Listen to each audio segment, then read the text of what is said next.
সন্ত ৰামপাল গুৰু মহাৰাজ হৈছে এনে এজন মহাপুৰুষ যিজনে নিজৰ সত্য ভক্তি, তত্ত্বজ্ঞান, কৰোণা আৰু সেৱাৰ বলত সমাজত এক নতুন আদৰ্শ বলবৎ কৰিছে।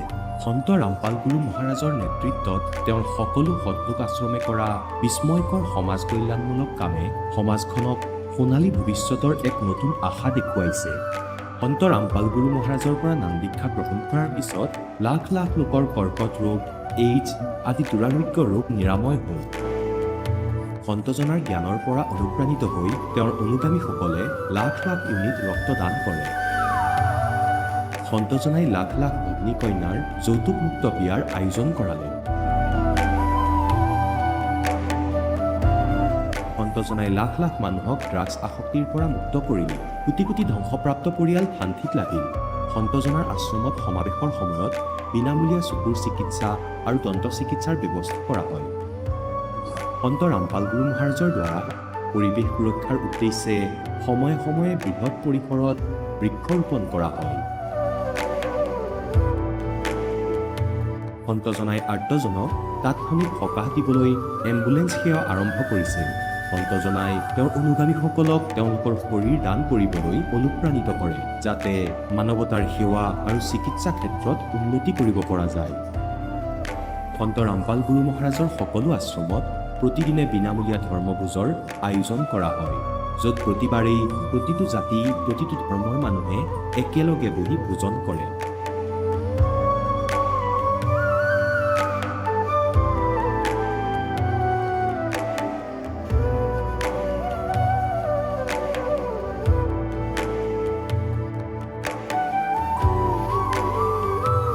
সন্ত ৰামপাল গুৰু মহাৰাজৰ আশ্ৰমত সহস্ৰাধিক বৃদ্ধ বৃদ্ধাই শ্ৰদ্ধা আৰু মৰমেৰে জীৱন যাপন কৰাৰ সুযোগ পায়।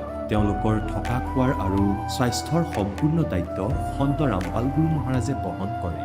অনাথ শিশুৰ বাবে সন্ত ৰামপাল গুৰু মহাৰাজৰ সকলো আশ্ৰম বিশেষ বৰদানতকৈ কম নহয়, য'ত তেওঁলোকক শিক্ষা, সংস্কাৰ আৰু ভৱিষ্যতৰ বাবে উন্নত সুবিধা প্ৰদান কৰা হয়। বানপানী, ভূমিকম্প বা মহামাৰী যিয়েই নহওক, সন্ত ৰামপাল গুৰু মহাৰাজ আৰু তেওঁৰ অনুগামীসকল সদায় আৰ্তজনৰ বাবে আগৰণুৱা হৈ থাকে। কোভিড মহামাৰীৰ সময়ত সন্ত ৰামপাল গুৰু মহাৰাজৰ আশ্ৰমৰ পৰা কোটি কোটি লোকক খাদ্য, ঔষধ আৰু জীৱন ৰক্ষক সামগ্ৰী যোগান ধৰা হৈছিল। দুখীয়াক সকাহ কৰাই হওক বা যিকোনো শোষিত বা নিপীড়িত শ্ৰেণীৰ অধিকাৰ আৰু মৰ্যাদাৰ বাবে যুঁজ দিয়াই হওক, সন্ত ৰামপাল গুৰু মহাৰাজে সদায় তেওঁলোকৰ সকলো ন্যায্য দাবী চৰকাৰৰ ওচৰলৈ লৈ গৈছে আৰু তেওঁলোকক উপযুক্ত ন্যায় প্ৰদানৰ ক্ষেত্ৰত গুৰুত্বপূৰ্ণ ভূমিকা পালন কৰি আহিছে। সমাজত আধ্যাত্মিক আৰু সামাজিক মূল্যবোধৰ প্ৰতি সজাগতা অনাৰ প্ৰতিটো পদক্ষেপতে সন্ত ৰামপাল গুৰু মহাৰাজ মানৱতাৰ প্ৰকৃত সেৱক হিচাপে প্ৰমাণিত হৈছে। সন্ত ৰামপাল গুৰু মহাৰাজৰ জীৱনে আমাক শিকাইছে যে প্ৰকৃত সেৱা সেইটোহে যিটো নিস্বাৰ্থভাৱে কৰা হয়। আহক আমিও এই মহান সন্তজনৰ এই মহান সেৱাৰ কামত যোগ দিম আৰু সন্ত ৰামপাল গুৰু মহাৰাজৰ পৰা নাম দীক্ষা লৈ আমাৰ জীৱন ধন্য কৰি তোলোঁ।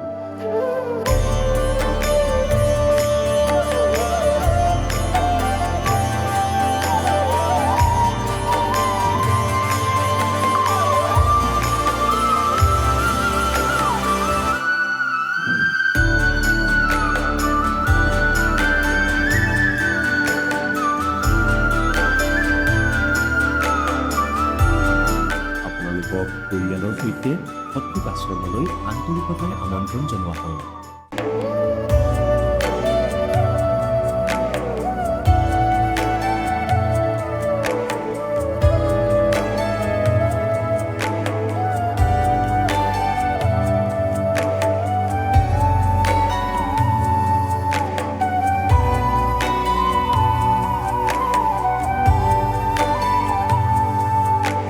পবিত্ৰ শ্ৰীমদ ভাগৱত গীতা, পবিত্ৰ 4 বেদ, পবিত্ৰ কোৰাণ শ্বৰীফ, পবিত্ৰ বাইবেল, পবিত্ৰ গুৰু গ্ৰন্থ চাহিব আৰু কবীৰ চাহাবৰ পবিত্ৰ বাণীত লুকাই থকা গূঢ় ৰহস্য অৰ্থাৎ তত্ত্বক জানিবলৈ অনুগ্ৰহ কৰি অৱশ্যেই শুনিব জগতগুৰু তত্ত্বদৰ্শী সন্ত ৰামপাল গুৰু মহাৰাজৰ মংগল প্ৰবচন।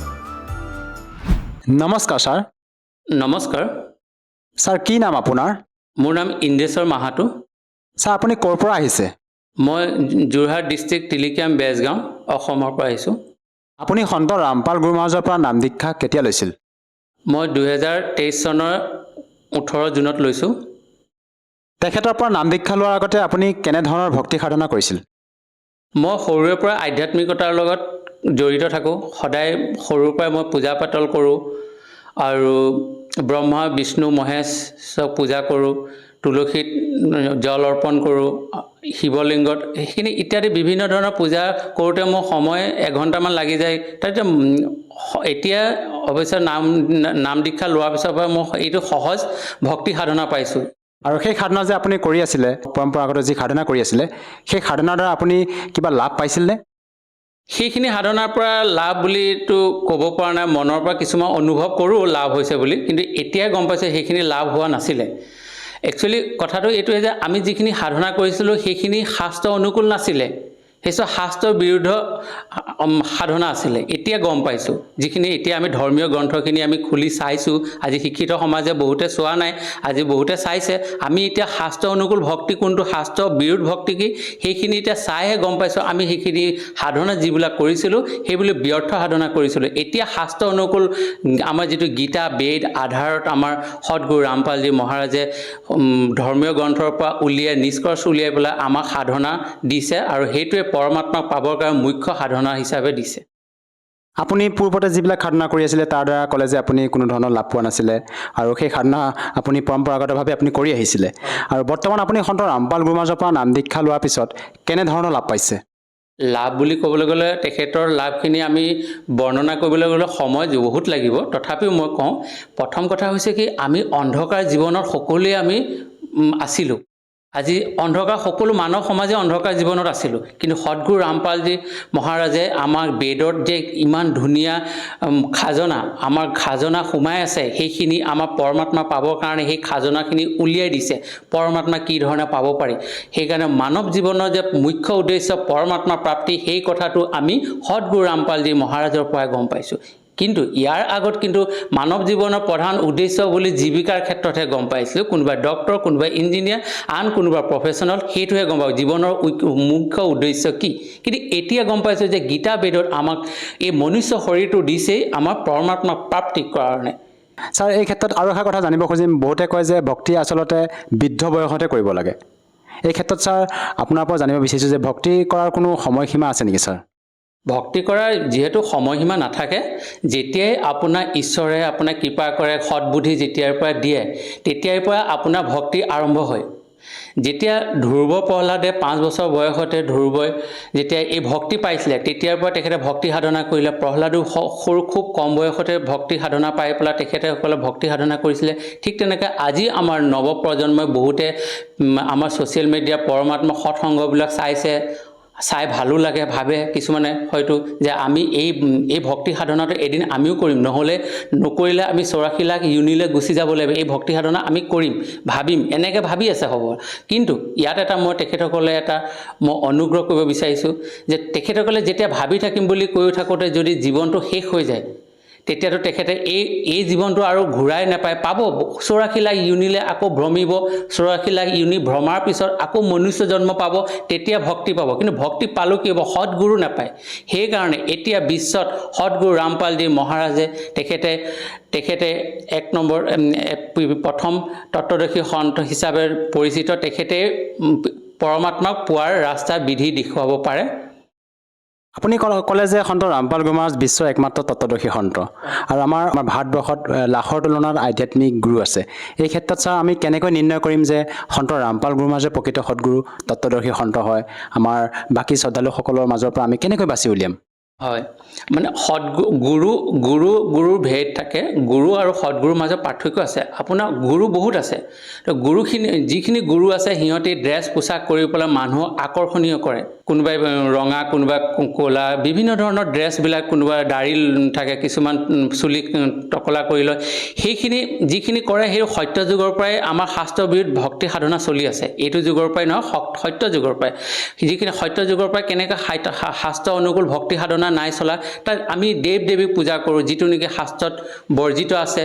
আমি শ্ৰাদ্ধ কৰিব নাপায়, সেইখিনি কি কয়, যিমান গুৰু আছে সেই গুৰুখিনিয়ে কি কৰে শ্ৰাদ্ধ কৰায় আমাৰ দেৱ দেৱী পূজা কৰে যিটো নেকি বেদত আমাৰ গীতাত পুৰাণত আমাৰ উল্লেখ নাই সেইকাৰণে সদগুৰু ৰামপালজী মহাৰাজে তেখেতে শাস্ত্ৰ অনুকূল ভক্তি সাধনা কৰে আৰু তেখেতে তত্ত্বদৰ্শী সন্তৰ পৰিচয় এইটোৱে তেখেতে বেদ গীতা কুৰাণ বাইবেল সকলোতে নিষ্কৰ্ষ উলিয়াই দিলে যে পৰমাত্মা কবিৰ ঈশ্বৰ হয় তেখেতৰ তৃতীয় মুক্তিধামত বিৰাজমান আছে ৰজাৰ নিচিনা সিংহাসনত বিৰাজমান আছে মনুষ্য সদৃশ হয় আমি যি মনুষ্য শৰীৰটো পাইছোঁ পৰমাত্মাৰ সদৃশত আমাক বনাইছে আমাক ভক্তি কৰি সৎলোকৰ গমন কৰিব লাগে সেই উদ্দেশ্যে পৰমাত্মাৰ ৰিপ্ৰেজেণ্টেটিভ ভাৱক আপুনি পৰমাত্মাৰ নুমাইন্দা কওক পৰমাত্মাৰ স্বৰূপ কওক তেখেতে সদগুৰু ৰামপালজী মহাৰাজ হয় তেখেতে তত্ত্বদৰ্শী হিচাপে আমাক এই সৎলোকলৈ যাবৰ কাৰণে আমাৰ পৃথিৱীত আহিছে ছাৰ আপুনি ক'লে যে সন্ত ৰামপাল গুৰুমহাৰাজে কবিদেৱক পৰমাত্মা বুলি প্ৰমাণ কৰি দেখুৱাইছে আৰু বাকী আমাৰ যিসকল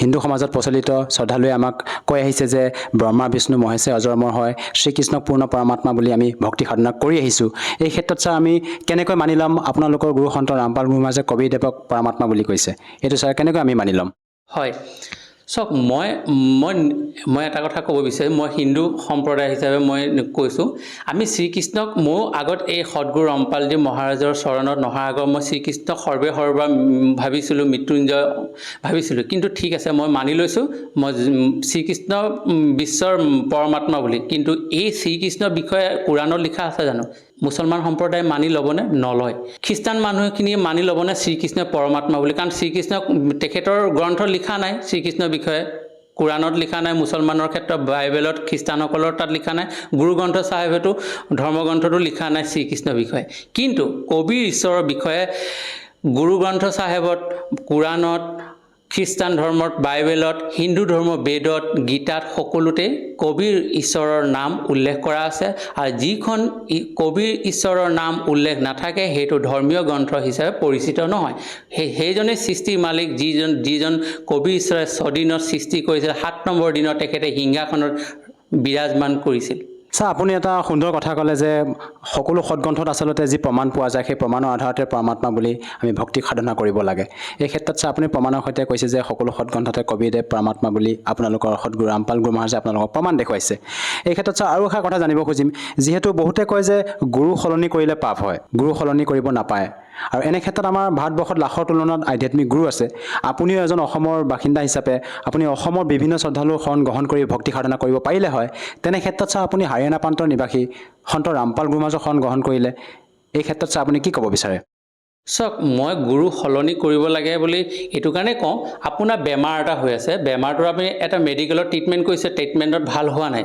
তেতিয়া আপুনি কি কৰে আন এখন হস্পিটেলত এডমিট কৰিব তাত ফৰৱাৰ্ড কৰে ডক্টৰো ফৰৱাৰ্ড কৰে না আপুনি এই বেমাৰটো সেইটো মেডিকেললৈ গৈ পেলাই আপুনি নিৰাময় হ'ব পাৰে ঠিক তেনেকৈ যেতিয়া মই শাস্ত্ৰ অনুকূল ভক্তি কৰা নাছিলোঁ শাস্ত্ৰবীৰ আমি নজনাকৈ শাস্ত্ৰবীৰ যিটো নেকি আমি পৰম্পৰাগত হিচাপে শাস্ত্ৰবীৰ ভক্তি সাধনা কৰিছিলোঁ দেৱ দেৱীক পূজা কৰিছিলোঁ মুখ্য কোন ইষ্টদেৱ সেইটোও নাজানো বিভিন্ন দেৱ দেৱীক পূজা কৰোঁ ব্ৰহ্মা বিষ্ণু মহেশ কোনোবাই ব্ৰহ্মাক শ্ৰেষ্ঠ ভাবে কোনোবাই বিষ্ণু কোনোবাই শিৱক তেতিয়া সবৰে মনৰ ভাৱ ধাৰণা বেলেগ বেলেগকৈ আমি কিন্তু তাত কোনো ভক্তি সাধনা কৰিবলৈ জীৱনৰ কোনো মানে সিদ্ধি কোনো ক্ষেত্ৰত পোৱা নাছিল তেতিয়া মই দেখিলোঁ যে নহয় এই কিতাপখনে জীৱনত আমাৰ এটা দিশ নিৰ্ণয় কৰিছে যে আমি শাস্ত্ৰ অনুকূল ভক্তি কোনটো শাস্ত্ৰ বিৰুদ্ধ ভক্তি কোনটো সেইখিনি আমি পাৰ্থক্য আমি এই কিতাপখনৰ ধৰ্মীয় গ্ৰন্থৰ পৰাহে গম পাইছোঁ কিন্তু ধৰ্মীয় গ্ৰন্থ যেতিয়া আমি নপঢ়োঁ আৰু সৎগুৰুৰ শৰণত নাহোঁ তেনেহ'লে আমি কিতাপখিনিৰ পৰা আমি একো লাভান্বিত হ'ব নোৱাৰোঁ যদিহে আমি সৎগুৰুৰ শৰণত নাহোঁ ছাৰ আপুনি সন্ত ৰামপাল গুৰুমহাৰাজৰ পৰা নাম দীক্ষা লোৱাৰ পিছত আৰু পাৰিবাৰিকভাৱে অন্য কিবা লাভ পাইছেনে পাৰিবাৰিক হিচাপে এতিয়া বৰ্তমান মই এটা বীজ ৰোপণ কৰিছোঁহে এই বীজটোৱে এদিন প্ৰফুল্লিত হ'ব তেতিয়া মই ভক্তি সাধনা কৰাৰ লগে লগে সমাজখনে এদিন দেখিব যে এই পৰমাত্মাৰ বাণীৰ পৰা কিমানখিনি উপকৃত হৈছে সেইকাৰণে এতিয়া বৰ্তমান মই বৃক্ষ ৰোপণ কৰিছোঁ আৰু এইটোৱে নহয় যে মানুহে লাভৰ ক্ষেত্ৰতেই নহয় নিস্বাৰ্থ হিচাপে ঈশ্বৰৰ প্ৰতি প্ৰেম ভাৱ থাকিব লাগিব আমাৰ আত্মা আৰু পৰমাত্মাৰ আমাৰ আত্মাৰ মালিক হৈছে পৰমাত্মা আমাৰ ঈশ্বৰৰ প্ৰতি আমাৰ নিস্বাৰ্থ প্ৰেম থাকিব লাগিব লাভৰ ক্ষেত্ৰত কোনোবা আহিছে ভাল কথা কথা, কিন্তু মই নিস্বাৰ্থ হিচাপেও আহিব লাগে। সেই হিচাপে মই নিস্বাৰ্থ হিচাপেও আহিছোঁ, কিন্তু এটাই কথা ভাবোঁ যে মোৰ জীৱনত এতিয়া লাভান্বিত হৈছোঁ। যদি মই ভৱিষ্যতে লাভান্বিত নহ'লেও এটা কথা মই গম পালোঁ সম্পূৰ্ণ, যে পৰমাত্মাৰ বাদে এই পৃথিৱীত আপোন কোনো নহয়। তেখেতেই পিতা, তেখেতেই মাতা, আৰু তেখেতৰ লাভ আৰু লোকচানৰ কথা নাই, তেখেতে সকলো জানে, তেখেতে জানি জান হয়। সেইকাৰণে মই ঈশ্বৰৰ অবিহনে মই জীয়াই থাকিব নোৱাৰোঁ। ছাৰ, আমি যেতিয়া আপোনালোকৰ গুৰু সন্ত ৰামপাল গুৰু মহাৰাজৰ ভক্তসকলৰ অনুভৱ শুনো, তেওঁলোকে কয় যে সন্ত ৰামপাল গুৰু মহাৰাজৰ পৰা নাম দীক্ষা লোৱাৰ পিছতে নিচাৰ দৰে বদ অভ্যাসত ত্যাগ কৰিব পাৰি, নিচা পৰিত্ৰাণ কৰিব পাৰি। এই ক্ষেত্ৰত ছাৰ কিমান দূৰ সত্য? প্ৰকৃততে সন্ত ৰামপাল গুৰু মহাৰাজৰ পৰা নাম দীক্ষা ল'লে নিচা ত্যাগ কৰিব পাৰিনে? সঁচাকৈ পাৰি। সঁচাকৈ যেতিয়া আপুনি সদগুৰু ৰামপালজী গুৰু চৰণত আহে, শুদ্ধ মনেৰে আহে, আপুনি শুদ্ধ মনেৰে যেতিয়া আহিব, তেতিয়া পৰমাত্মাৰ দয়া আপোনাৰ লগে লগেই আৰম্ভ হয়। আৰু আপুনি নিচা কি, আপোনাৰ একো এটা বেয়া কাম কৰিবলৈ আপোনাৰ মনে নিবিচাৰে। ছাৰ, আপুনি এজন শিক্ষিত যুৱক হিচাপে মই আপোনাৰ পৰা আৰু এষাৰ কথা জানিব খুজিছোঁ। যিহেতু আমাৰ হিন্দু সমাজত প্ৰচলিত পৰম্পৰা হিচাপে আমাৰ ধৰ্মগুৰুসকলে আমাক কৈ আহিছে যে ভক্তি কৰি স্বৰ্গলৈ যাব পাৰি, মুক্তি হয়। আৰু আপোনালোকৰ সন্ত ৰামপাল গুৰু মহাৰাজে তেখেতৰ মংগল প্ৰবচনত কয় যে সৎলোকলৈ যাব পাৰি ভক্তি কৰি, আৰু তাৰ পৰা পুনৰ উভতি আহিব, এই পৃথিৱীলৈ নালাগে। এই ক্ষেত্ৰত ছাৰ অলপ বুজাই কওকচোন, আচলতে স্বৰ্গ আৰু সত্যলোক ইয়াৰ পাৰ্থক্যটো কি ছাৰ? আপুনি ভালেই প্ৰশ্ন সুধিলে। এইটো সঁচাকৈ বিষয়বস্তুটো জানিবলগীয়া কথা। কথাটো এইটোৱে চাওক, আমি পৰম্পৰাগত সাধনা কৰিলে আমি টপমষ্ট যিটো পজিশ্যন বুলি কয়, স্থান হয় স্বৰ্গ বুলি কয়। কিন্তু স্বৰ্গ এতিয়া গম পালোঁ সদগুৰু ৰামপালজী মহাৰাজৰ অমৃত প্ৰবচনৰ পৰা আৰু আমি শাস্ত্ৰ অনুকূল ভক্তি সাধনাৰ পৰা গম পাইছোঁ যে স্বৰ্গ হৈছে এটা ৰেষ্টুৰেণ্ট, আপোনাৰ বিশ্ৰাম। আপুনি যিখিনি পুঁজি, এটা উদাহৰণৰ সৈতে মই আপোনাক জনাব বিচাৰোঁ। আপুনি যেতিয়া ধন সংগ্ৰহ কৰিলে, আপুনি যেতিয়া বিভিন্ন কষ্ট কৰিবলৈ ধন সংগ্ৰহ কৰিলে, সেই ধন সংগ্ৰহখিনি আপুনি কোনোবা এটা ৰেষ্টুৰেণ্টত গৈ পেলাই বিশ্ৰাম লৈ পেলাই সেইখিনি খৰচ কৰিলে। খৰচ কৰাৰ পিছত আপোনাৰ পুঁজিটো শেষ হ'ল। শেষ হোৱাৰ লগে লগে আপোনাৰ সেই ৰেষ্টুৰেণ্টৰ পৰা আপুনি নিজেই ওলাই আহিবলৈ বাধ্য হ'ব। যদি আপুনি ওলাই নাহে, ৰেষ্টুৰেণ্টৰ মালিকে আপোনাক উলিয়াবলৈ বাধ্য হয়। ঠিক তেনেকৈ আমাৰ যিবোৰ পুণ্য কৰ্ম, যিখিনি আমি কাৰোবাক সহায় কৰিছোঁ, কাৰোবাৰ দুখীয়াক সহায় কৰিছোঁ, বানপানী পীড়িত মানুহক সহায় কৰি বিভিন্ন ধৰণৰ আপুনি সহায় কৰাৰ বিনিময়ত আমাৰ পুণ্য জমা হয়। আমি চৰাই পক্ষীক দানা দিওঁ। তেনেকুৱা ধৰণৰ যিখিনি পুণ্য অৰ্জন হয়, সেইখিনি আমি কি কৰোঁ, স্বৰ্গত আমি স্থান পাওঁ, স্বৰ্গত স্থান পাওঁ। কোনোবা দেশৰ কাৰণে যুদ্ধ কৰিবলৈ যি দেশৰ কাৰণে মৃত্যুবৰণ কৰে, সেই সকলো স্বৰ্গত স্থান পায়। সেইখিনিয়ে যেতিয়া মৃত্যুবৰণ কৰিছে, স্বৰ্গত স্থান পোৱাৰ পিছত তেখেতৰ ম্যাদ থাকে।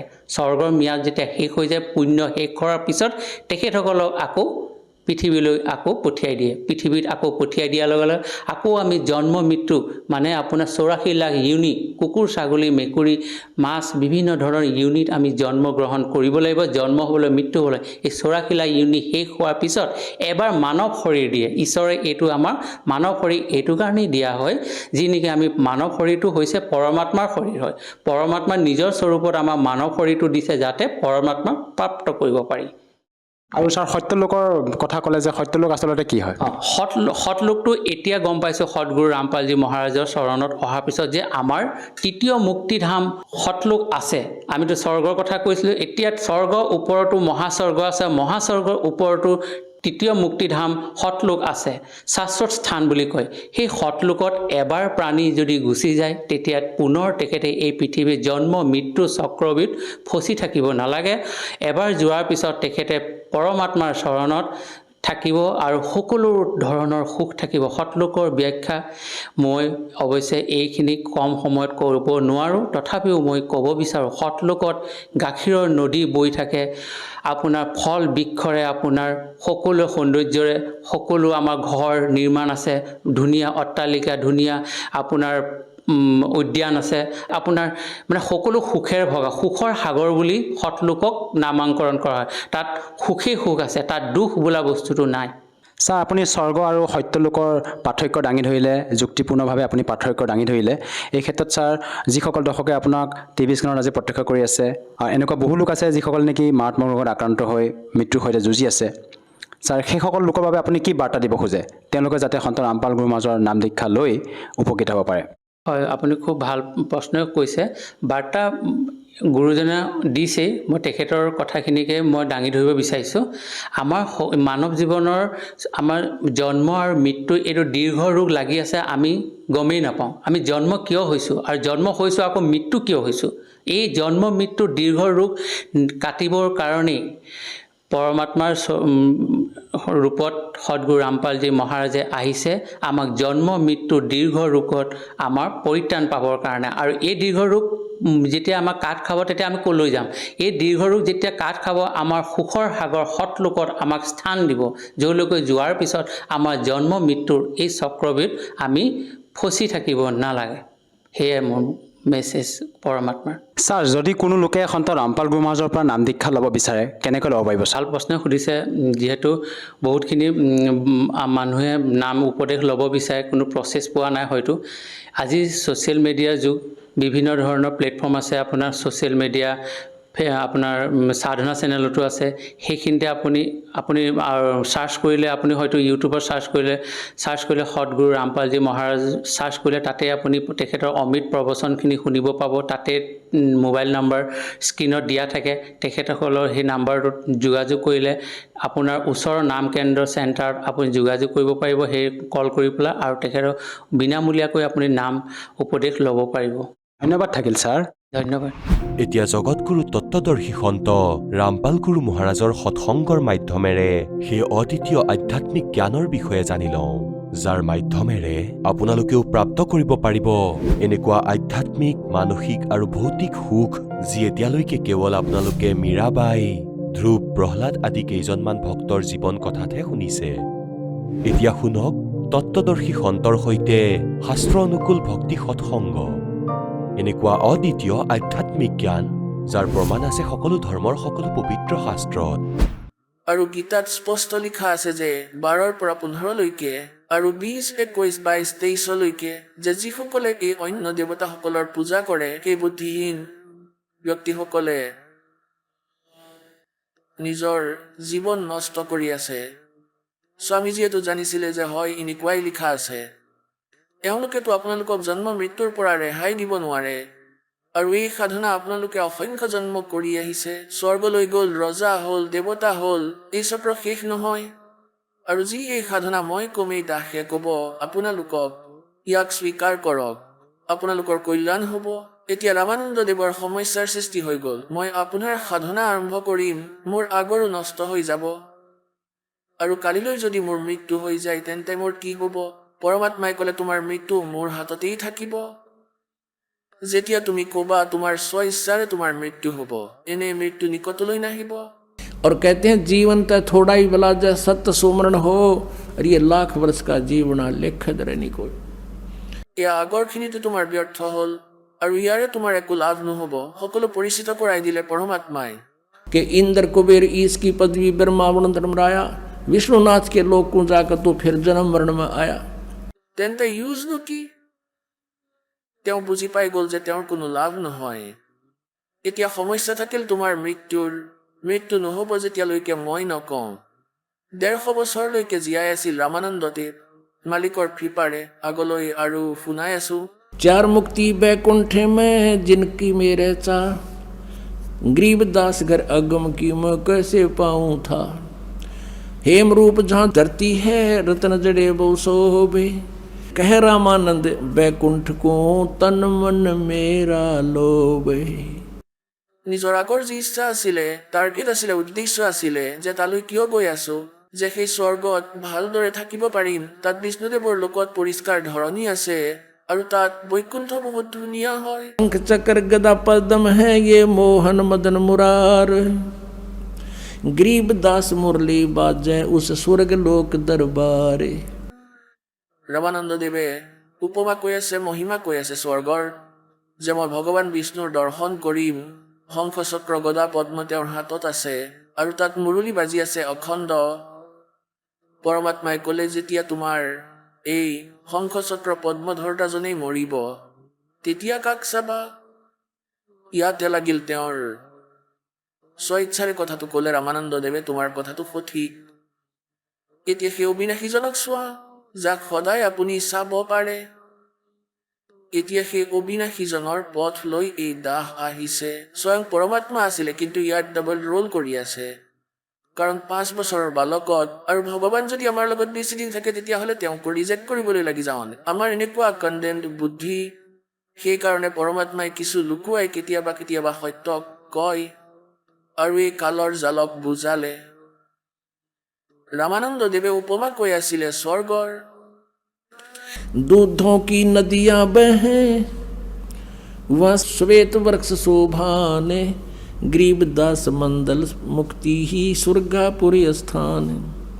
रत्न जड़ाऊ मनुष्य हैं गण गंधर्व सब देवे गरीबदास उस धाम की मैं कैसे छोड़ूं सेवे।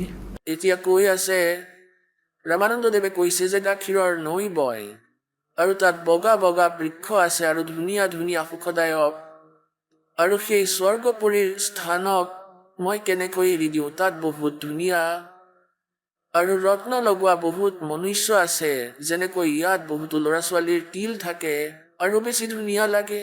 স্বৰ্গত দেৱতাসকলৰ শৰীৰত ৰত্ন, অট'মেটিকলি ৰত্ন থাকে তেওঁলোকৰ শৰীৰত, যিয়ে তেওঁলোকৰ শোভা বৃদ্ধি কৰে। এতিয়া ৰামানন্দ দেৱে কৈছে যে তাত দেৱতাৰ দৰে শৰীৰ পাম, সুন্দৰ শৰীৰত য'ত ৰত্ন লাগি থাকিব, মোৰ শৰীৰটো বহুত ধুনীয়া দেখা যাব। পৰমাত্মাই ক'লে, সেই সুন্দৰ শৰীৰত কিমান দিন থাকিবা স্বামীজী? ক'লে, বোপাই থাকিমতো কেইদিনমান, যিমান সময় হ'ব। পাছত কি হ'ব সেই ৰত্ন লৈ? যদি আপুনি নাথাকেই তাত, ইয়াৰ এনেকুৱা আৰু তাৰ মাজত কি পাৰ্থক্য হ'ল? আপোনাৰ নিজৰ পুঁজি শেষ কৰি ইয়াত আহি পশু হৈ থাকিব। ক'লে, এনেকুৱাতো হয়েই। এতিয়া পৰমাত্মাই নিৰ্ণায়ক জ্ঞানো দি আছে, কিন্তু এই পুৰণি ৰং, অল্ড পেইণ্ট, সেই নকলি আঁতৰা নাই। ইয়াৰ বাবে সংঘৰ্ষ বেছি হৈ আছে এই দাহৰ। এতিয়া ৰেড মাৰিব লগা হৈছে, এই কথা শুনাব লগা হৈছে, সকলো প্ৰমাণ দিব লগা হৈছে, তেতিয়াহে এই অৰিজিনেল পেইণ্ট আপোনালোকৰ ওপৰত এনেকৈ লাগি যাব, পাছত বেলেগ ৰং আৰু নালাগে। अब क्या बताते हैं, रग यदुश्याम अथर्वण ये गाँव है चारों वेद गरीबदास घर अगम अगम की कैसे जानो भेद। चार मुक्ति चितवन लगी कैसे बच्चों ताहे गरीबदास गुप्तार गति हमको जो समझाए। स्वर्ग लोक बैकुंठे है या से परे ना ओरे गरीबदास षट शास्त्र और 4 वेद की दौड़े। आह কি কোৱা হৈছে যে স্বৰ্গলোক আছে, ইয়াক বৈকুণ্ঠও কোৱা হয়, যাক মহাস্বৰ্গ বোলা হয়। ইয়াৰ ওপৰত আৰু কোনো লোক নাই। আমি 4 বেদ আৰু 6 শাস্ত্ৰত যি বৰ্ণনা পাইছোঁ, সেই বেদত ইয়াৰ ওপৰলৈ আৰু জ্ঞান নাই। পৰমাত্মাই কৈছে যে তোমালোকে এই বেদৰ মন্ত্ৰও পঢ়া নাই।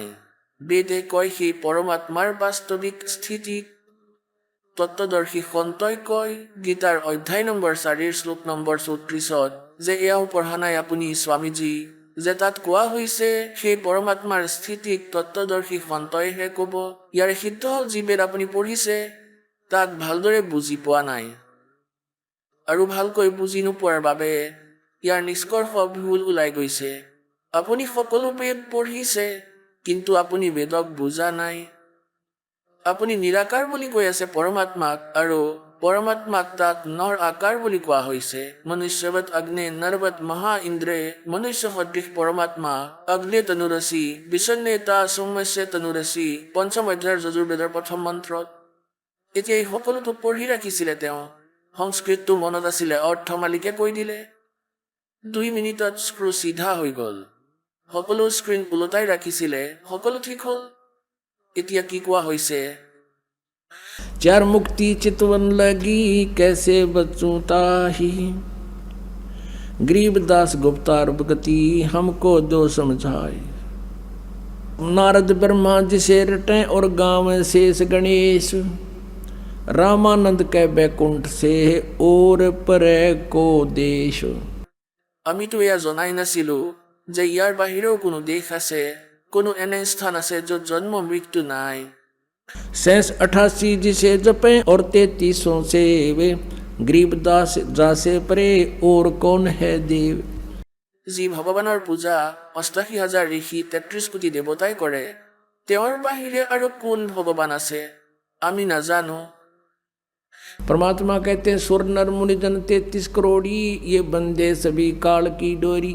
তেওঁলোকেতো কালৰ পূজা কৰি আছে। এতিয়া কি কৈ আছে? सुध स्वामी निज मूल गति कै समझाऊं तो है गरीबदास इस भगवान को ये राख्या जगत समोहे। এই কাল ভগৱানে সকলোকে সন্মোহিত কৰি ৰাখিছে।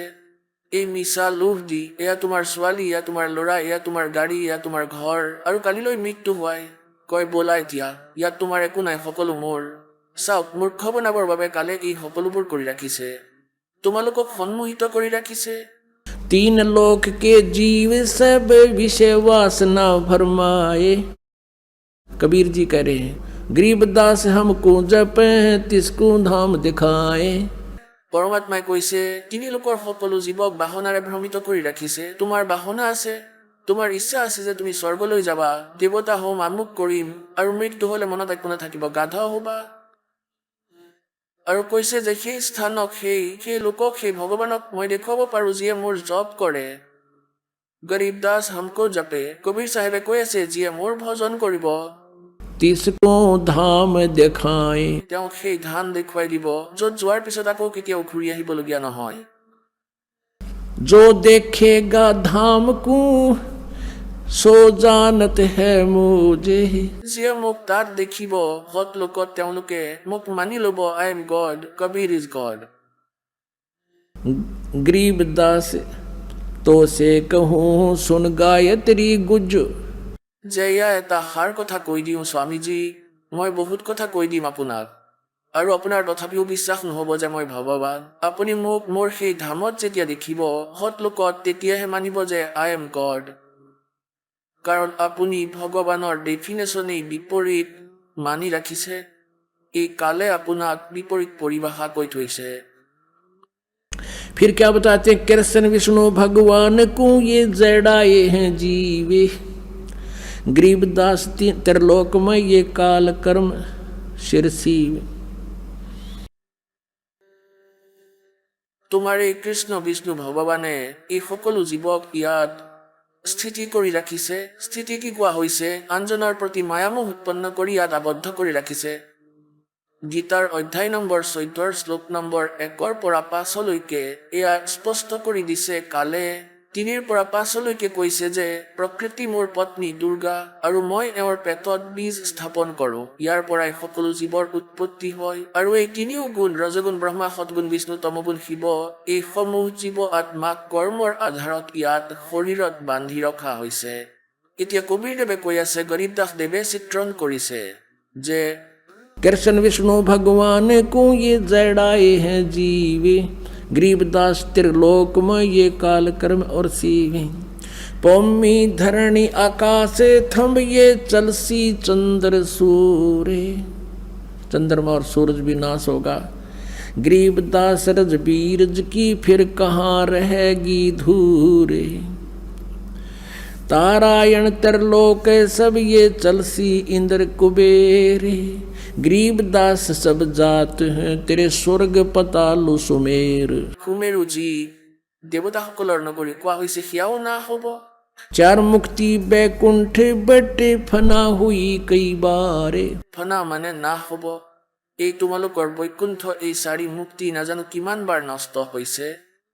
गरीबदास सतलोक को ना जाने संसारे। এই সৎলোকক সংসাৰে নাজানে। कहो स्वामी कितरा होगे जब 14 भवन बिहंड। এই 14 ভৱনৰ না হ'ব, তেতিয়া ক'ত থাকিব? गरीबदास बीजक कहा ये चले प्राण और पिंडे। सुन स्वामी एक शक्ति है अर्धंगी ओंकार। गरीबदास बीजक कहा ये अंतलोक श्रृंगार। जैसे का तैसा रहे वो परलोफना प्राण। गरीबदास उस शक्ति को हूँ बार बार कुर्बान। এতিয়া কোৱা হৈছে, সেই স্থান য'ৰ কেতিয়াও নাশ নহয়, যেনেকুৱা তেনেকুৱাই থাকে, ইয়াক প্ৰণাম কৰা, ইয়াক স্বীকাৰ কৰা। এতিয়া এয়া বহুত দীঘল চিত্ৰণ বিৱৰণ, এতিয়া শ্বৰ্টত কৰি আছো, সময় হৈ গ'ল। ৰামানন্দদেৱে শুনিও আছে, তথাপিও নিজকে ক'ৰবাত নহয় ক'ৰবাত আবদ্ধ কৰি ৰাখিছে। কি কয় যে বোপাই মই ধ্যান কৰোঁ আৰু বহু দূৰলৈকে মোৰ সমাধি গৈ পায়। পৰমাত্মাই ক'লে স্বামীজী এবাৰ আপুনি ধ্যান কৰক আৰু যাওক, আপুনি কিমান দূৰলৈকে যায় মই চাওঁ, আপুনি কিমান দূৰ গৈ পায়। এতিয়া অভ্যাস আছিলে, সমাধিস্থ হৈ গ'ল। আৰু कहते हैं योग युक्त प्राणायाम कर जीत्या सकल शरीर। रामानंद जी ने त्रिवेणी के घाट में ये अटक रहे बलबीर। আগলৈ গৈ ত্ৰিবেণী তিনিটা ৰাস্তা হৈ পৰে। আপুনি জংঘলত অকলে গৈ আছে, তেতিয়া দুটা ৰাস্তা থাকিলেও কনফিউজ হৈ যায় মানুহ। ইয়াত তিনিটা। এতিয়া তাত থিয় হৈ গ'ল, ইয়াৰ আগলৈ যাব নোৱাৰি। যেতিয়ালৈকে মৃত্যু নহ'ব ত্ৰিবেণীলৈকেহে যাব পাৰে। পৰমাত্মাক তাত দেখা পালে 5 বছৰৰ বালকৰ ৰূপত সন্মুখত থিয় হৈ আছিলে আৰু ক'লে স্বামীজী, যেনেকৈ সপোনত কথা হয়, স্বামীজী আপোনাৰ ৰাস্তা এইটো হয়, কিন্তু আপুনি এতিয়া যাব নোৱাৰে। আপোনাৰ যেতিয়া মৃত্যু হ'ব তাৰ পিছতহে এই ৰাস্তাৰে যাব পাৰিব, লেফ্টৰ। আৰু সন্মুখৰ যি এই ৰাস্তা, এয়া ব্ৰহ্মৰ অন্ধৰৰ ফালে যায়, ওপৰৰ কালৰ ব্ৰহ্মলোকলৈ। ব্ৰহ্মলোকক পাৰ কৰি আগলৈ যাব পাৰি। আৰু এই লেফ্টৰ যি আছে, এয়া ঋষিসকলৰ সুমেৰু পৰ্বতৰ ফালে যায়। আপোনাৰ সাধনা ভগৱান বিষ্ণুৰ। আপুনি এই সুৰংগেৰে যাব, এটা গুহা আছে আগলৈ চিধা। আগলৈ এই গুহাৰ ভিতৰত সকলো নগৰ আছে, এওঁলোকৰ অফিচ আছে। প্ৰথমতে ধৰ্মৰাজৰ লোক আহিব, ন্যায়াধীশৰ। তেওঁ আপোনাৰ নিৰ্ণয় কৰিব কিমান পুণ্য আছে, কিমান পাপ আছে, কাৰ সাধনা কৰিছিলে, কোন লোকৰ উদ্দেশ্য আছিল আপোনাৰ। তাৰপিছত আপুনি আগবাঢ়ি যাব তাত আপোনাৰ একাউণ্ট কৰি। তাৰপিছত আপুনি যাব একেবাৰে তললৈ, বিষ্ণুদেৱৰ লোকলৈ যাব, আৰু পাছত সেই ৱাল বন্ধ হৈ যাব, আপুনি উভতি আহিব নোৱাৰে। তাত যেনেকুৱা আপোনাৰ কৰ্ম আছিলে, তাত বিষ্ণু লোকত থাকিব। যিমান সময়লৈকে আপোনাৰ পুণ্য থাকিব তেতিয়ালৈকে থাকিব। তাৰপিছত 84 লাখ জুনিলৈ আকৌ আহিব। আৰু চাওক এই সন্মুখৰ ৰাস্তা, আপুনি নিজৰ মন্ত্ৰৰে খুলি চাওক, এই ব্ৰহ্মৰ অন্ধৰৰ সন্মুখৰ ৰাস্তা, এই গেট তোমাৰ দ্বাৰা নুখুলিব, ৱালখন। ৰামানন্দদেৱে সকলো মন্ত্ৰ ক'লে, হৰে কৃষ্ণ হৰে ৰাম সীতা সীতা ৰাধে শ্যাম, আৰু ওম ওম ওম ভগৱতে বাসুদেৱায় নমঃ। সেই সন্মুখৰ ৰাস্তা খোলা নাই ব্ৰহ্মৰ অন্ধৰৰ। তেতিয়া পৰমাত্মাই ক'লে, মই খুলি দেখুৱাওঁ নেকি? মোৰ ওচৰত সেই মন্ত্ৰ আছে যিটোৰে এই ৰাস্তা খোল খায়। পৰমাত্মাই সতনাম জপ কৰিলে মনে মনে, তেওঁ কোৱা নাই। আৰু সেয়া স্মৰণ কৰাৰ লগে লগেই সেয়া খুলি গ'ল। ৰামানন্দদেৱৰ আত্মাক লৈ ওপৰলৈ গ'ল। তাত দেখুৱালে যে এয়া সেই নিৰাকাৰ, এই কাল যাক তুমি নিৰাকাৰ বুলি কোৱা, এয়া বহি আছে এই ব্ৰহ্ম। 1 লাখ মানৱ শৰীৰধাৰী প্ৰাণীৰ এওঁ নিত্য আহাৰ কৰে, এয়া তোমাৰ ভগৱান। এওঁ কেতিয়াবা শিৱৰ ৰূপ ধাৰণ কৰি লয়, কেতিয়াবা নিজৰ পুত্ৰ বিষ্ণুৰ ৰূপ ধাৰণ কৰে, কেতিয়াবা নিজৰ পুত্ৰ ব্ৰহ্মাৰ ৰূপ ধাৰণ কৰে, আৰু সকলোকে ভ্ৰমিত কৰে। আৰু তুমি এওঁকেই প্ৰভু বুলি মানি আছা। পাছত পৰমাত্মাই তাৰ পৰা লৈ সতলোকলৈ গ'ল সেই আত্মাক, ৰামানন্দদেৱৰ আত্মাক লৈ। তাত সতলোকলৈ গৈ পৰমাত্মাৰ দ্বিতীয় স্বৰূপ, এটা বহুত ডাঙৰ গুমত, এটা বহুত ডাঙৰ স্তূপৰ ভিতৰত, গুমজৰ ভিতৰত, আৰু মাজত সিংহাসন মালিকৰ। বহুত ডাঙৰ গুমজ, বহুত ডাঙৰ। আৰু তাৰ মাজত পৰমাত্মা এখন সিংহাসনত বিৰাজমান আছে, মূৰত মুকুট আছে। আৰু পৰমাত্মা কবিৰদেৱ, যিজন 5 বছৰৰ বালকৰ ৰূপত গৈছিলে, তাত এখন বিচনী ৰখা আছিলে। বিচনী উঠাই বিচিব ধৰিলে নিজৰ এই আন ৰূপক। এতিয়া ৰামানন্দদেৱে ভাবিলে যে এইজনেই সেই পৰম অক্ষৰ ব্ৰহ্ম, অবিনাশী পৰমাত্মা, উত্তম পুৰুষেতো অন্যে, এইজনেই সেই উত্তম পুৰুষেতো অন্যে। কিন্তু এই কবিৰটো ইয়াৰ কোনো দেৱগণ হ'ব, ইয়াৰ এই চাকৰ সেৱক হ'ব, এয়া ভাবিয়ে আছিলে স্বামীজীয়ে। তেতিয়াই সেই তেজুময় শৰীৰ থিয় হ'ল, আৰু কবিৰ পৰমেশ্বৰ 5 বছৰৰ সেই বালক সেই সিংহাসনত বিৰাজমান হৈ গ'ল। থিয় হৈ বিচনী লৈ বালকক, যি এতিয়া সিংহাসনত বহিছে, তেওঁক বিচিব ধৰিলে। এতিয়া ৰামানন্দদেৱে ভাবিলে যে এই পৰমাত্মাই এই 5 বছৰৰ বালকক বিচি আছে, বুজি পোৱা নাই। ইমানতেই সেই তেজুময় শৰীৰ যি থিয় হৈ আছিল, যাৰ এডাল নোমৰ গুৰিত কোটি সূৰ্য মিলাই দিয়া, কোটি চন্দ্ৰ মিলাই দিয়া, ইমান উজ্জ্বলতা আছে এই সৎপুৰুষৰ, সেই ৰূপ কবিৰদেৱৰ 5 বছৰৰ বালকৰ শৰীৰত সোমাই পৰিল, আৰু তাতেই অদৃশ্য হৈ গ'ল, আৰু ভিতৰত প্ৰৱেশ কৰি গ'ল। আৰু অসংখ্য ব্ৰহ্মাণ্ডৰ কণ্ট্ৰলাৰৰ সিংহাসনত সেই পৰমাত্মা কবিৰ দেৱ বিৰাজিত আছে 5 বছৰৰ বালকৰ ৰূপত।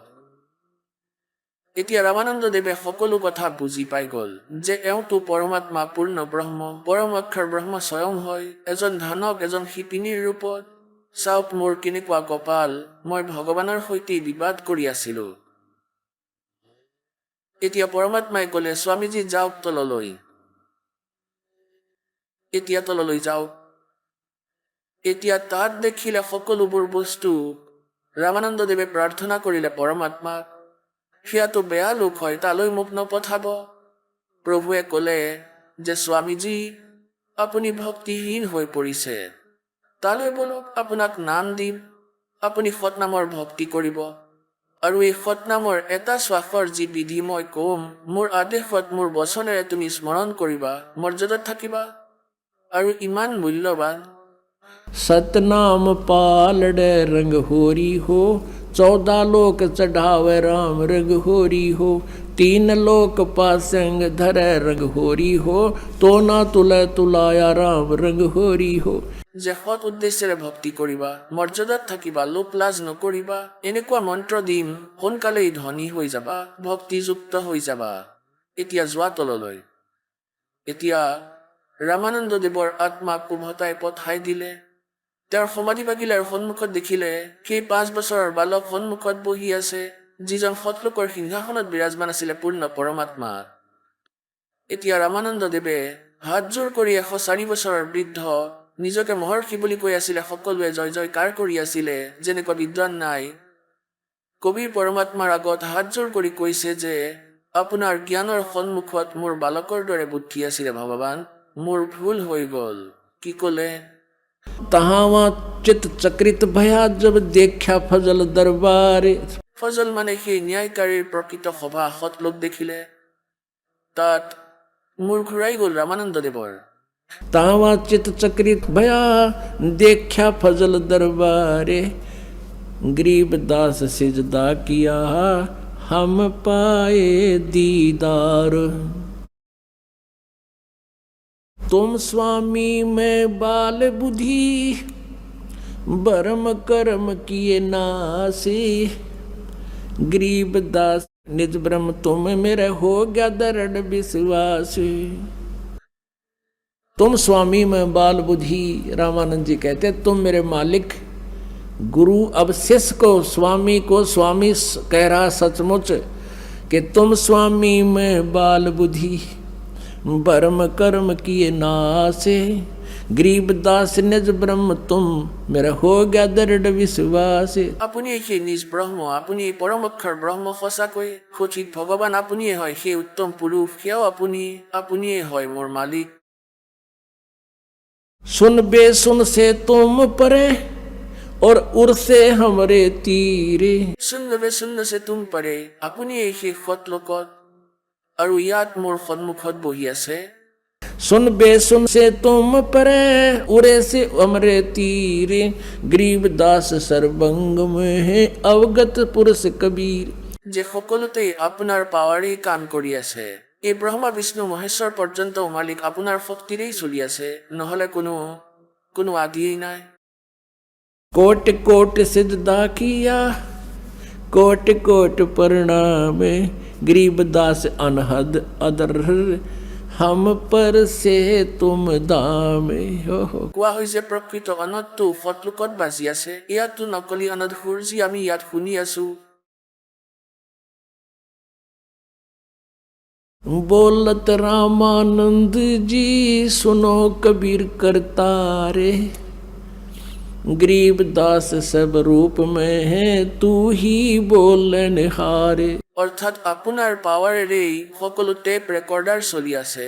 এই জীৱসকলে কৈ আছে तुम साहेब तुम संत हो, तुम सतगुरु तुम हंस, गरीबदास तुम रूप बिना और न दूजा अंश। কৈছে যে আপুনিয়েই পৰমাত্মা, তুম চাহেব তুম সন্ত হো, এজন সন্তৰ যি কোৱালিটি থাকিব লাগে সেয়াও আপোনাৰ মাজতেই আছে। আৰু তুম সদগুৰু, অৰ্থাৎ এজন জগতগুৰু, সঁচা জ্ঞান দিওঁতাও আপুনিয়েই হয়। আৰু তুম হি হংস, অৰ্থাৎ এজন ভগতত, এজন শিষ্যত যি গুণ থাকিব লাগে আধীনতা, অধীনতা, বিনম্ৰতা আৰু সংগ্ৰহ নকৰাৰ যি উদ্দেশ্য, সেই সকলো গুণ কোৱালিটি মালিক আপোনাৰেই আছে। तुम साहेब तुम संत हो, तुम सतगुर तुम हंस, गरीबदास तेरे रूप बिना और न दूजा अंसे। मैं भगता मुक्ता भया। মই আপোনাৰ ভগত 104 বছৰৰ বৃদ্ধ, নিজকে মহৰ্ষি বুলি কৈ আছিলে, জয় জয়কাৰ হৈ আছিলে, 1400 শিষ্য আছিলে, যি আগলৈ প্ৰচাৰ কৰি আছিলে, বিয়পাই আছিলে। আজি সেই পুণ্য আত্মাৰ ওপৰত দাতাৰ দয়া হ'ল। কালৰ জালত আবদ্ধ হৈ আছিলে, নিজৰ ভক্তিও ভুল আছিলে আৰু কালৰ দূত হৈ সকলোকে ভ্ৰমিত কৰি আছিলে। তেওঁ পাপৰ ভাগীদাৰী হৈ আছিলে। সেই দিনাই ৰামানন্দদেৱে কৈ দিলে যে মই কাৰোৰে গুৰু নহয়, আৰু যদি কাৰোবাক গুৰু বনাব বিচাৰিছা এই কবিৰ ধানকক গুৰু ধৰি লোৱা, নহ'লে তোমালোকৰ বিনাশ হ'ব। এতিয়া সেই ৰামানন্দদেৱৰ কথা কোনেও নামানিলে, ক'লে তেওঁৰ বুদ্ধি ভ্ৰষ্ট হৈ গ'ল। বৃদ্ধ অৱস্থাত মোৰ বেয়া হ'ল, ধানকৰ ল'ৰাক ভগৱান বুলি কৈ আছে, আৰু তেওঁ কেনেকৈ নামানিব, চকুৰেই দেখিছে। मैं भगता मुक्ता भया और किया कर्म कुंद नासे, गरीबदास अवगत मिल गे मेरी मिटगी मन की बांसे। মনৰ অশান্তি খেলি মেলি সকলো শেষ হৈ গ'ল, মোৰ আৰু কোনো সংশয় নাথাকিলে। दोहू ठोड़ है एक तू, भया एक से दो हो, गरीबदास हम कारणे तुम आए हो मगजो। ओए हो, कहता है मालिक दोहू ठोड़ तू एक ही है, दो ठोड़ है एक तू, भया एक से दो। আৰু গৰীব দাস অৰ্থাৎ ৰামানন্দদেৱে কৈ আছে যে হাম কাৰণে আপ উতৰে হো মগজয়ে, আপুনি তাৰ পৰা নামি আহিছে, গতি কৰি আহিছে, আমাৰ কল্যাণ কৰিবলৈ আহিছে সেই মালিক। बोलो सतगुरुदेव की जय हो।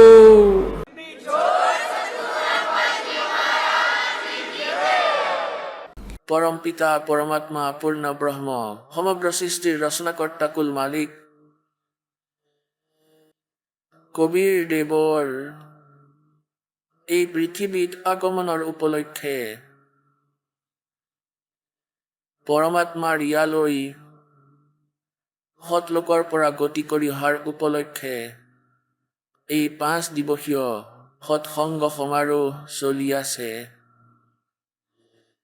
আপোনালোকৰ ভাগ্য বহুত ধন্য, বহুত পুণ্য আছে আপোনালোকৰ, যি পৰমাত্মাৰ এই সৎসংগ সমাৰোহত আপোনালোক উপস্থিত হৈছে।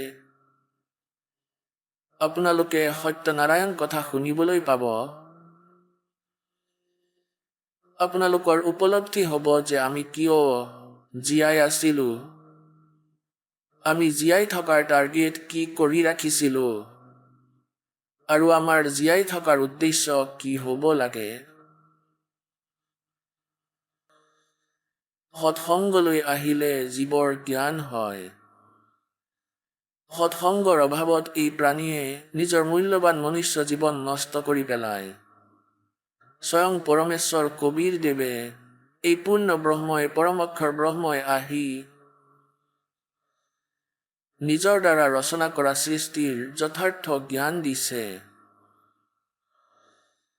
সেই পৰমেশ্বৰৰ এই তত্ত্ব জ্ঞানেৰেই আমি জানিব পাৰিছোঁ যে আমি কালৰ জালত আবদ্ধ হৈ আছোঁ।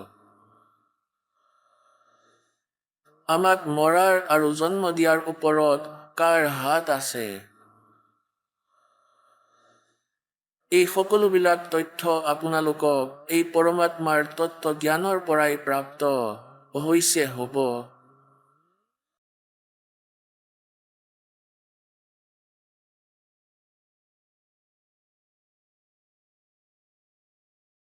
আপোনালোকে এয়া দেখিছে, এনেকুৱা কোনো ঘৰ নাই য'ত কোনো আপদ নাই, আৰু ভুল সাধনা কৰি সকলোৰে পূৰ্বপুৰুষ প্ৰেত যোনি অথবা অন্য পশু পক্ষীৰ যোনি প্ৰাপ্ত কৰিছে।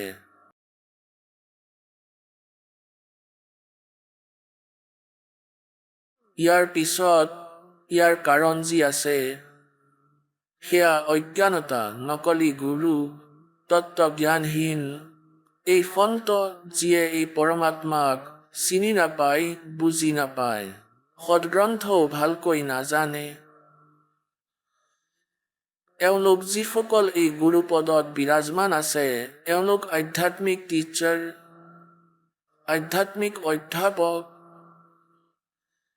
আৰু আধ্যাত্মিকৰ যিমান সদগ্ৰন্থ আছে ইয়াৰ এক চিলেবাছ, পবিত্ৰ 4 বেদ, পবিত্ৰ শ্ৰীমদ ভাগৱত গীতা, পবিত্ৰ 18 পুৰাণ, পবিত্ৰ কুৰাণ শ্বৰীফ, পবিত্ৰ গুৰু গ্ৰন্থ চাহেব, পবিত্ৰ বাইবেল।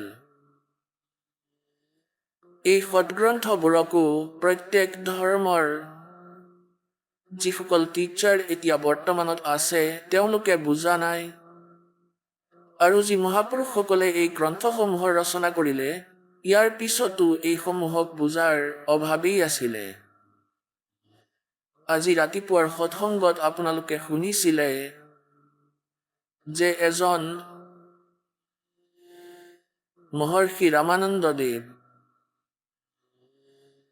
যাৰ বহুত নাম আছিলে, যি সুপ্ৰসিদ্ধ আছিলে যে 4 বেদৰ সম্পূৰ্ণ জ্ঞাতা, পুৰাণৰ সম্পূৰ্ণ জ্ঞাতা, শ্ৰীমদ ভাগৱত গীতাৰ সাৰাংশ তেওঁৱেই ক'ব পাৰে।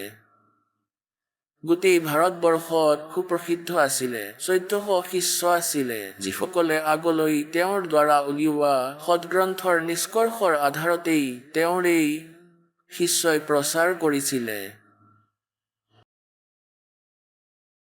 যেতিয়া পৰমাত্মাৰ যথাৰ্থ জ্ঞানেৰে তেওঁ পৰিচিত হ'ল,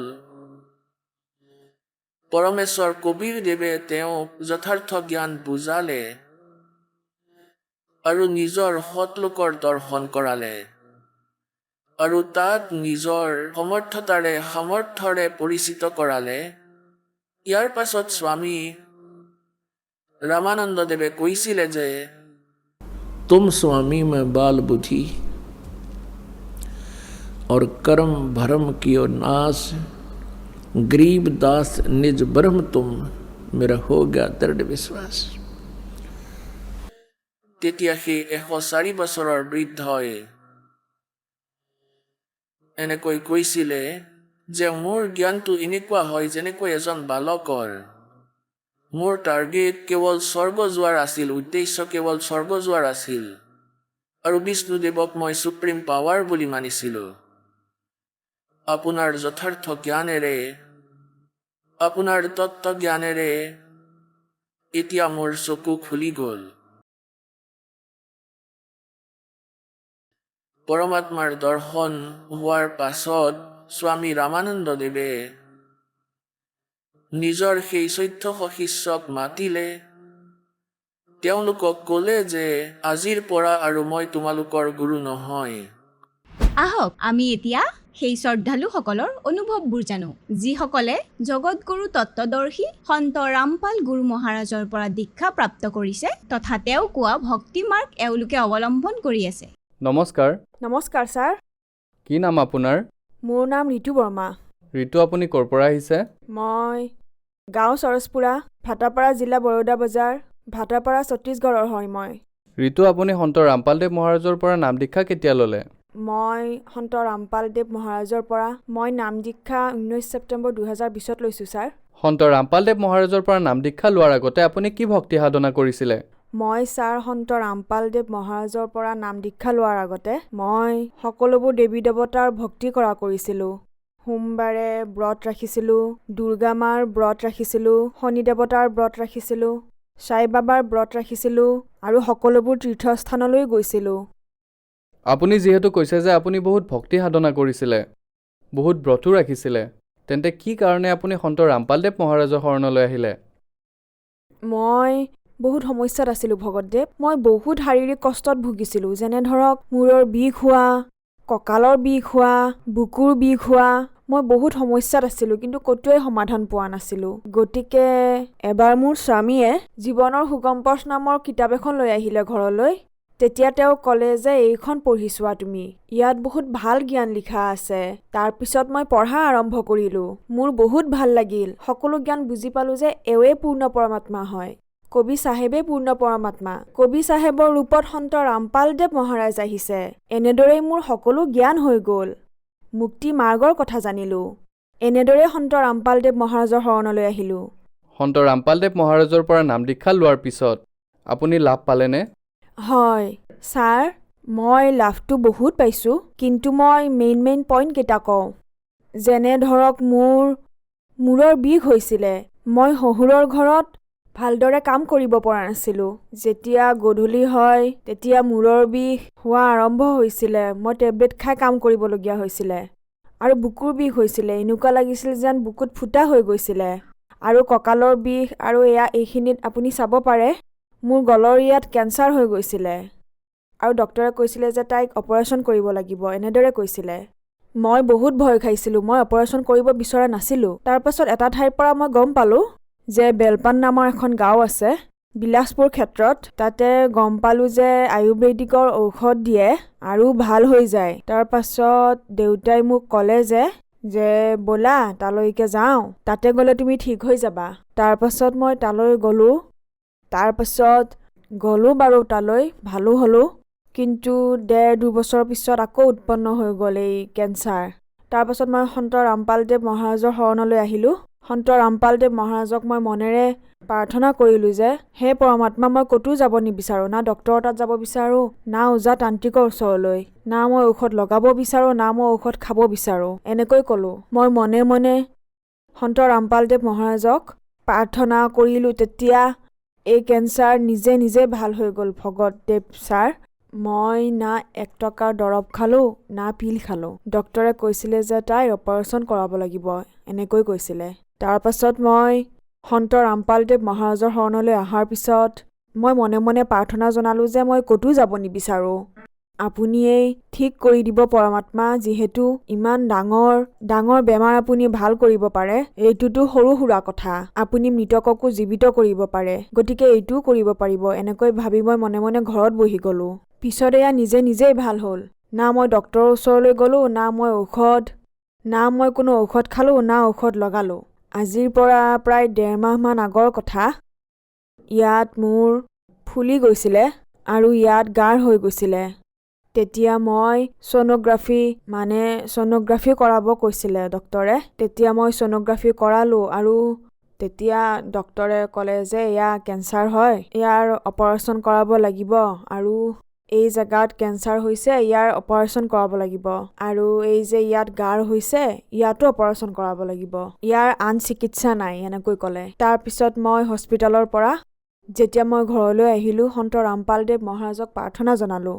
তেতিয়া প্ৰাৰ্থনাৰ উত্তৰ আহিল যে মালিকে দয়া কৰিব, এনেকৈ আহিল। তাৰ এসপ্তাহ পিছত ছাৰ, এই গাঢ়ৰ মই নিজে আচৰিত হৈ গৈছিলোঁ যে এই গাঢ়ৰ যাৰ অপাৰেশ্যনৰ বাহিৰে আন কোনো চিকিৎসাই নাছিলে, এই গাঢ় নিজে ফুটিয়েই ভাল হৈ গ'ল ছাৰ। ইয়াৰ বাবে মই 1 টকাও খৰচ কৰিবলগীয়া নহ'ল। এয়া মোৰ লগত ৰিপৰ্ট আছে, আপুনি চাব পাৰে ছাৰ। এয়া মোৰ কেঞ্চাৰৰ ৰিপৰ্ট আপুনি চাব পাৰে ছাৰ, যাৰ বাবে ডক্টৰে অপাৰেশ্যন কৰাবলৈ কৈছিলে। ডক্টৰে কৈছিলে যে অপাৰেশ্যনৰ বাহিৰে ইয়াৰ কোনো অন্য চিকিৎসাই নাই। তাৰপাছত মই সন্ত ৰামপালদেৱ মহাৰাজৰ পৰা প্ৰাৰ্থনাৰ নম্বৰত মই ফোন লগালোঁ। তেতিয়া পৰমাত্মাৰ আদেশ আহিল যে মালিকে দয়া কৰিব, এনেকৈ। তাৰে এসপ্তাহৰ পিছত মোৰ হাতত যি গাঢ় আছিলে, এসপ্তাহৰ পিছত সেয়া ঠিক হৈ গ'ল, ফুটি ভাল হৈ গ'ল। মই এতিয়া সুস্থ জীৱন যাপন কৰি আছোঁ ছাৰ। 1 টকাও খৰচ নহ'ল। নিজে এই কেঞ্চাৰ আৰু গাঢ় ঠিক হৈ গ'ল ছাৰ। সন্ত ৰামপালদেৱ মহাৰাজৰ পৰা নাম দীক্ষা লোৱাৰ পিছত আপোনাৰ কেঞ্চাৰ ভাল হ'ল। আপুনি কৈছে যে আপোনাৰ 1 টকাও খৰচ নহ'ল আৰু আপোনাৰ কেঞ্চাৰ ভাল হ'ল। আপুনি ৰিপৰ্টো দেখুৱালে। গতিকে যিসকল দৰ্শকে আজি আপোনাক টিভিত দেখি আছে আৰু তেওঁলোকো এই গভীৰ বেমাৰত গ্ৰস্ত, তেওঁলোকক কি ক'ব?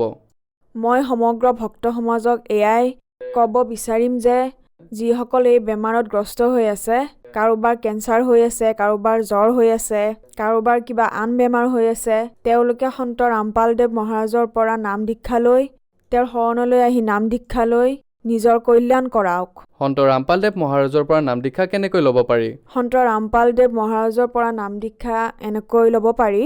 টিভিত এটা হালধীয়া শাৰী আহি থাকে, তাতে কিছুমান নম্বৰ দিয়া থাকে।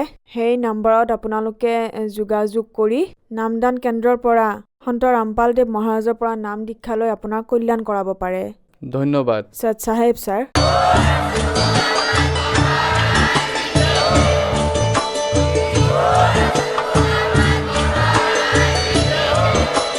আপুনি শুনি আছিলে জগতগুৰু তত্ত্বদৰ্শী সন্ত ৰামপাল গুৰু মহাৰাজৰ মংগল প্ৰবচন। অধিক জানিবৰ বাবে ভিজিট কৰক www.jagatgururampalji.org। সন্ত ৰামপাল গুৰু মহাৰাজৰ শুভ আশীৰ্বাদত সমগ্ৰ বিশ্বতে 500তকৈও অধিক নাম দীক্ষা কেন্দ্ৰ আছে, য'ত সন্ত ৰামপাল গুৰু মহাৰাজৰ দ্বাৰা বিনামূলীয়াকৈ নাম দীক্ষা দি থকা হৈছে। আপোনাৰ ওচৰৰ নাম দীক্ষা কেন্দ্ৰৰ ঠিকনা জানিবলৈ সম্পৰ্ক কৰক 7082208528।